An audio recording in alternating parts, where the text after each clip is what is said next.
चढ़ियां कला बखनियां से बद साल सुनते सुनते पटी परे आकर दूरी अंतर आकाश में गुरुक बाल मास्ती पातशाह जो हर प्रसाद हाजिर कीते गए बेअंत माल काल सूर्य बसाने पर कुटनी के तुमाना करना पहुंचा संगो सहायता नाम जान जान हो जिस त्याग सका नरक करते अंतियां सुखा करना सेवक प्रभात दे सत्य पक्षी पर यात्रा विराय के शांति साथ रखना कला अजूरी अंदर सरबत साथ सच्ची बनोकड़ा पंखड़ा दीन दे हाजिर है धन प्रदान करने से कपड़ दे सुनते सरबत मार नाम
साहब, आज हमें ये बताइए कि सभी महाराष्ट्र के पूरे जो तो धार्मिक स्थल सभी खुल चुके हैं, और इसके लिए जो है तो आपकी पार्टी ने, आप लोगों ने काफ़ी जद्दोजहद की थी, आंदोलन, धरने, उपोषण।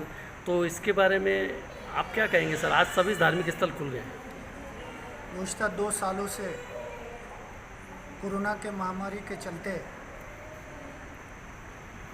सार्वजनिक स्थल के तमाम मुकामात को सरकार ने बंद किया था। दूसरी लाट आने के बाद जब उसका असर कम हुआ तो हिंदुस्तान के हर शोबों में मस्जिद, मंदिर, दरगाह, गिरजाघर, गुरुद्वारा, बुद्ध विहार ये सब खुल चुके थे। मगर महाराष्ट्र वाहिद ऐसी रियासत थी जहाँ पर इबादत गाहों को खोला नहीं गया था। भारतीय जनता पार्टी ने मंदिर, दरगाह, गुरुद्वारा, जैन मंदिर, बुद्ध विहार, चर्च, तमाम इबादत गाहों के सामने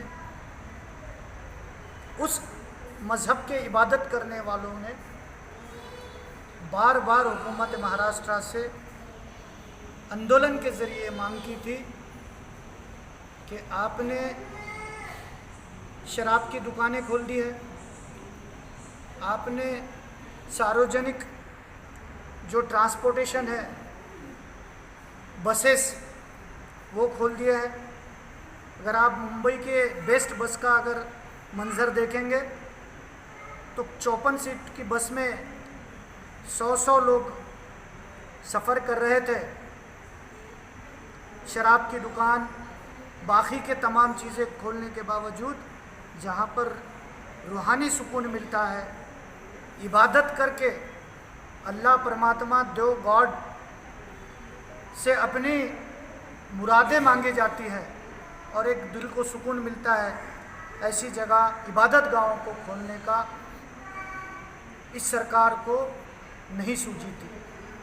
और अल्लाह के फजल करम से आज पूरे महाराष्ट्र के इबादत गाहों को खोलने का ऐलान हुकूमत महाराष्ट्र ने किया।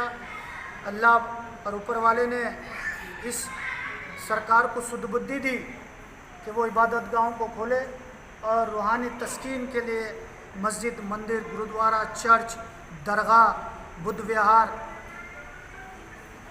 में अपनी अपनी इबादत करें। और ये कोरोना की महामारी इस सूबे से, इस रियासत से, इस देश से और इस मुल्क से और इस दुनिया से ख़त्म हो। हम तब मिलकर ये दुआ करेंगे। आज एक रूहानी तस्कीन मिल रहा है कि हम मस्जिद में जाकर नमाज़ पढ़ रहे हैं, हम दरगाहों की जो है तो ज़ियारत कर रहे हैं। इसलिए इससे एक ज़हनी और क़ल्बी सुकून इंसान को हासिल हुआ है। मैं अल्लाह से दुआ गो हूँ कि आज जो खुले इबादत गाह ये हमेशा के लिए खुले रहे।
कल मैं आऊँगा ना, नहीं मेरे पास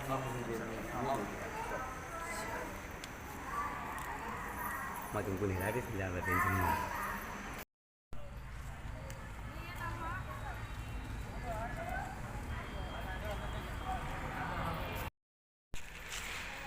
बाद में जैसे वो अंधेरा हो जाएगा ना तो ये सीन अपने को मिलेगा।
साहब आज हमें ये बताइए कि तकरीबन 6 महीने से ज़्यादा ऐसा अरसा गुज़र गया और पूरे औरंगाबाद के क्या महाराष्ट्र के क्या सभी धार्मिक स्थल बंद थे, तो अभी आज से जो है तो चालू हो गए, तो इसके ऊपर आप क्या कहेंगे?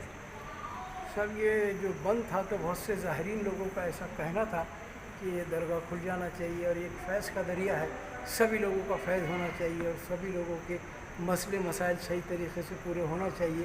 इस बात को लेके बहुत से ज़ाहिरीन लोगों ने ख्वाहिश पेश करे। आज जो खुल गया तो अल्लाह का एहसान है कि बहुत बड़ा करम हो गया मालिक का और दरबार खुल गया शान मियाँ का। इसके लिए हम सब लोग दुआ करते हैं। आपका पूरा नाम बताइए। मोहम्मद हाजी गुलाम जी भाई साहब। हमको ये बताइए, आज हुकूमत महाराष्ट्र ने सब धर्म के रिलीजियस धार्मिक प्लेस स्थल जो है तो खोल दिए और अभी हम गुरुद्वारे में बैठे हैं, आप कैसा महसूस कर रहे हैं? वाहिगुरु जी का खालसा, वाहिगुरु जी की फतेह। सिख कौम हमेशा से दूसरों की खिदमत करने में, लोगों की मदद करने में विश्वास रखती है, क्योंकि हमारे गुरु साहब ने हमको यही सिखाया है। जैसे ही ये कैलामिटी इंडिया में आई तो गवर्नमेंट का पूरा साथ देते हुए हम लोगों ने पूरे 1.5 साल तक गवर्नमेंट के हिसाब से सब मैनेज किया। लेकिन जहाँ जहाँ भी हमको लंगर पहुँचाने की इंस्ट्रक्शंस मिली या पता लगा कि कहीं लोग भूखे हैं, तो वहाँ पर हमने गुरुद्वारे में लंगर बनाकर तकरीबन 1 साल तक पूरे लोगों को, गरजमंद लोगों को पहुँचाया। और इसका असर ये हुआ कि हम लोगों को इतनी तसल्ली हुई कि हमने बहुत बड़ा नेक काम किया। जो हमारे गुरु नानक देव जी महाराज ने हमको सिखाया था, हम उस पर पूरे उतरे हैं। जहाँ तक सवाल है आज का दिन बहुत खुशी भरा दिन है, क्योंकि कोई भी रेस्ट्रिक्शंस के अंदर कोई भी प्रोग्राम करना मुनासिब नहीं है, वो गैरकानूनी है और हम कभी भी नहीं चाहते थे वो। इसलिए आज हम गवर्नमेंट के भी शुक्रगुजार हैं और हम लोग जैसे हमने पहले गवर्नमेंट को सपोर्ट किया लीगली, वैसे आगे भी हमारा यही नज़रिया रहेगा कि हम लोग गवर्नमेंट के रूल्स के हिसाब से, उनकी इंस्ट्रक्शंस के हिसाब से पूरा साथ देंगे। और अब हमारी संगत यहाँ पर आना शुरू हो जाएगी। लोगों के कारोबार पर असर हो गया था, लोगों के इनकम पर असर पड़ गया था, क्योंकि हर चीज़ रुकावट आ गई थी। इवन गुरुद्वारे की इनकम पर भी बड़ा फ़र्क पड़ा था। अब हमको पूरी उम्मीद है कि गुरु नानक देव जी की हमारे ऊपर आशीर्वाद होएगा और ये गुरुद्वारे जो है पूरे फुल फ्लैज चलेंगे और बहुत अच्छी तरीके से हम लोगों की सेवा कर सकेंगे। आज हमको इसके लिए बहुत खुशी है और हम आप लोगों के भी शुक्रगुजार हैं जो आप यहाँ तशरीफ़ लाए हैं और हमारे साथ बातचीत की है। Thank you very much. मेरा नाम कुलदीप सिंह नीर, मैं सेक्रेटरी हूँ गुरुद्वारा गुरु सिंह सभा उस्मानपुरे का और उस हैसियत से मैं आपसे बात कर रहा हूँ।